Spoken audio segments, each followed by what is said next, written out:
한국의 30대 고소득 직업군은 의료, 법률, IT, 재무, 기술 분야이다. 이들 직업군에 미치는 AI의 영향을 살펴본다. 특히 의사와 변호사와 같은 직업의 전문성과 높은 보상 체계를 강조하며 AI 발전으로 인해 대체 가능성이 높은 직군과 낮은 직군을 비교한다. AI 기술은 반복적이며 분석이 필요한 업무를 자동화할 가능성이 높아 의료나 법률과 같은 분야에서도 직무 변화가 불가피하다. 그러나 AI가 대체할 수 없는 창의적이고 소통이 요구되는 직무는 여전히 인간 전문가의 역할이 중요할 것으로 예상된다. 첫째, 의료 분야 고소득 직업. 한국의 의료 분야에서는 의사와 간호사가 대표적인 고소득 직업군이다. 의사는 평균적으로 연봉 약 1억 원 이상을 기록하며 이는 전문성과 많은 학습 과정을 요구한다. 특히 대도시의 대형 병원에서는 연봉이 더 높다. 간호사의 경우도 상급 종합병원에 종사할 경우 연봉이 5천만 원에서 8천만 원에 이를 수 있으며 특수 분야나 경력이 쌓인 경우 더 높은 소득을 기대할 수 있다. 둘째, 법률 분야 고소득 직업. 법률 분야에서는 변호사가 주요한 고소득 직업군이다. 변호사는 일반적으로 연봉이 6천만 원에서 1억 원 이상이며 사건 수임에 따라 차이가 발생한다. 특히 대형 법무법인에서 근무하는 변호사들은 평균적으로 높은 연봉을 받으며 법조인에 대한 사회적 평판은 때로 부정적인 면도 존재한다. 셋째, IT 및 기술 분야 고소득 직업. IT 및 기술 분야에서는 소프트웨어 개발자와 데이터 분석가가 주목받고 있다. 대기업 및 스타트업 평균 연봉은 5천만 원에서 1억 원 사이이며 경력이 많을수록 더 높은 보상을 받는다. 특히 인공지능, 머신러닝 분야의 전문가는 더욱 높은 연봉을 기록하는 경향이 있다. 이러한 직업군은 까다로운 기술적 요구사항을 갖추어야 하며 재택근무나 유연근무 시간이 제공되는 경우도 많다. 넷째, 재무 및 금융 분야 고소득 직업. 재무 및 금융 분야에서는 투자은행의 애널리스트와 재무 상담사가 높은 연봉을 받는다. 특히 투자은행에서 일하는 경우 초기 연봉이 높은 편이며 성과에 따라 보너스도 크게 받는다.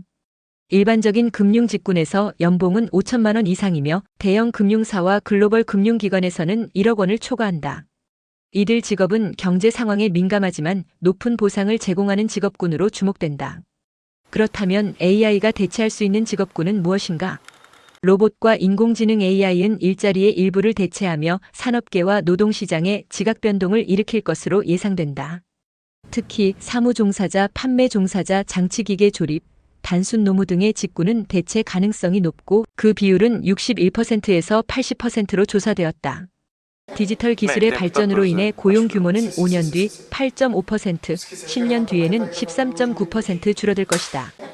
이미 음식 숙박업에서는 서빙 로봇이나 테이블 오더의 도입이 이루어지고 있고 인건비 상승과 구인난의 영향으로 이러한 추세가 더욱 확대될 것이다. 한편 AI 대체 가능성이 낮은 직업군은 무엇인가? 전문가 및 서비스직은 AI나 자동화에 따른 대체 가능성이 낮을 것이라는 전망이다. 조사 결과에 따르면 이들 직군의 대체 가능성은 21%에서 40%로 나타났다. 이는 해당 직군이 창의성, 인간 간의 소통 및 전문성이 요구되는 업무를 포함하고 있어 AI 기술이 쉽게 대체할 수 없는 특성을 지닌 것으로 분석된다. 이러한 직업군은 AI와의 협업을 통해 새로운 형태의 경제적 가치를 창출할 가능성을 지니고 있다.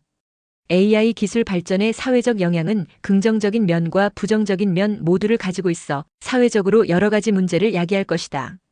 AI 기술을 보유한 사람들은 이를 활용하여 더 높은 수익을 창출할 수 있는 반면 AI 기술을 보유하지 않은 사람들은 경제적으로나 사회적으로 소외될 위험이 커진다. AI의 발전으로 인해 인간의 존재 의미가 사라질 수 있고 AI를 통제할 수 있는 기술 습득이 절실하다. 이러한 이유로 AI에 대한 윤리적 프레임워크와 규제가 필요할 것으로 보인다. 미래 직업시장도 변화할 것이며 다양한 산업에서 일자리 대체를 예고한다. 전문가들은 향후 10년 안에 45%의 직업이 없어질 것이라는 비관적인 전망을 하고 있지만 전문성과 기술력을 갖춘 인재는 여전히 경쟁력을 유지할 것이라는 의견이 지배적이다. 인공지능 시대에서도 사라지지 않을 직업으로는 레크리에이션 테라피스트, 기계공, 위기관리 전문가, 정신보건 사회복지산, 청각훈련사, 작업치료사, 치기공사, 의료사회복지사, 구강외과의 소방관 등이 제시되고 있다. 특히 감성과 언어적 기술을 요구하는 직업군은 AI가 대체하기 어려운 분야로 평가받고 있다. AI 기술의 발전으로 인해 인간의 능력과 역할에 대한 회의감이 커지고 있는 가운데 AI가 대체할 수 없는 직업군은 창의성과 인간 간의 소통이 중요한 분야로 남을 것이다. AI가 일어나는 변화에 능동적으로 대응하고 협업할 수 있는 능력을 구축하는 것이 중요합니다. 의료 및 보건 서비스 관리자, 간호사와 같은 직종도 AI와의 협업을 통해 더 나은 서비스 제공을 할 수 있을 것이다. 따라서 30대 고소득 직업군에 속하는 분들은 이러한 협업 가능성을 염두에 두고 자신의 직무 역량을 지속적으로 발전시켜 나가는 것이 필요하다. AI의 발전으로 인해 미래 직업 시장은 계속해서 변화할 것으로 예상된다. 앞으로는 인공지능 관련 직종의 수요가 더욱 증가할 것으로 보이며 데이터 분석가, AI 및 머신러닝 전문가, 빅데이터 전문가 등의 역할이 더욱 중요해질 것으로 예상된다. 또한 한국고용정보원은 현재 IT 관련 직업들을 지속 가능한 직업으로 분류했으며 향후 이러한 분야에서도 높은 수요와 기회가 제공될 것으로 전망된다. 따라서 고소득 직업에 종사하는 분들은 미래에 대비하여 계속해서 자기 개발과 새로운 기술 습득에 주의를 기울여야 할 것이다.